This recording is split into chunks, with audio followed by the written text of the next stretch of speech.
Hello दोस्तों, आज पढ़ेंगे एक अधूरी प्रेम कहानी। एक बार की बात है, मैं अपने घर से बाज़ार की ओर जा रहा था। मेरे घर से बाज़ार तक जाने के रास्ते में काफ़ी सुनसान रास्ता पड़ता था। कुछ दूर के रास्ते में कोई भी नहीं रहा करता था। मैं रोज़ इसी रास्ते से बाज़ार जाया करता था। आज भी मैं इसी रास्ते से बाज़ार जा रहा था।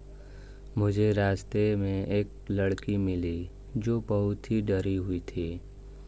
उसे डरा हुआ देख मैं उसके पास गया और पूछा, क्या हुआ, तुम डरी हुई क्यों हो? लड़की ने कुछ लड़कों की ओर इशारा किया। मैं समझ गया। मैं अपने साथ उस लड़की को लेकर उन लड़कों के पास गया। मैं उन लड़कों को कहा, क्या तुम्हें शर्म नहीं आता है? काफ़ी कुछ कहने के बाद उन लड़कों को अपनी गलती का एहसास हुआ। उन्होंने लड़की से क्षमा मांगा। फिर मैं बाज़ार की ओर जाने लगा। उस लड़की ने मुझे रोका और कहा, मैं यहाँ पर नहीं हूँ। मुझे रहने के लिए किराए का घर चाहिए। क्या आप मेरी मदद कर सकते हैं? मैंने कहा, ठीक है। मेरे घर में एक कमरा खाली था। आप मेरे घर चलिए। अगर आपको पसंद हो तो आप उसमें रह सकती हैं। अगर आपको पसंद ना आए तो मैं आपको दूसरा घर भी दिखा सकता हूँ।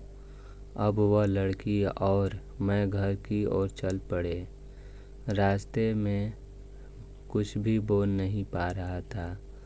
मैं बोलना चाह रहा था लेकिन नहीं बोल पा रहा था। फिर उससे पूछा, आपका नाम क्या है? मैंने कहा, मुकेश। और आपका नाम? उसने कहा, सुंदरी। मैंने बोला, काफ़ी अच्छा नाम है। अब तक हम घर पर आ गए थे। सुंदरी ने मेरा घर देखा और वह कमरा भी देखा जिसमें उसे रहना था। सुंदरी को वह कमरा काफ़ी पसंद आया।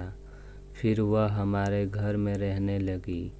मैं उसे जब भी देखता था तो मेरे मन में अजीब सी हलचल होती थी।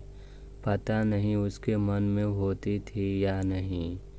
एक दिन मैं और सुंदरी घूमने जा रहे थे।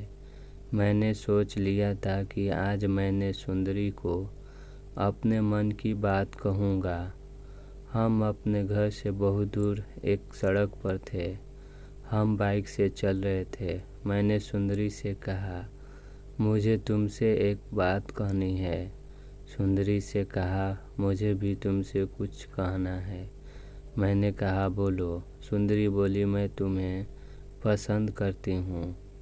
और ज़्यादा खुशी के कारण मैं अपने बाइक को संभाल न सका और हमारे बाइक का दुर्घटना हो गया।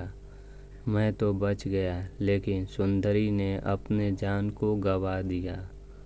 पर आज भी मेरे दिल में सुंदरी जिंदा है।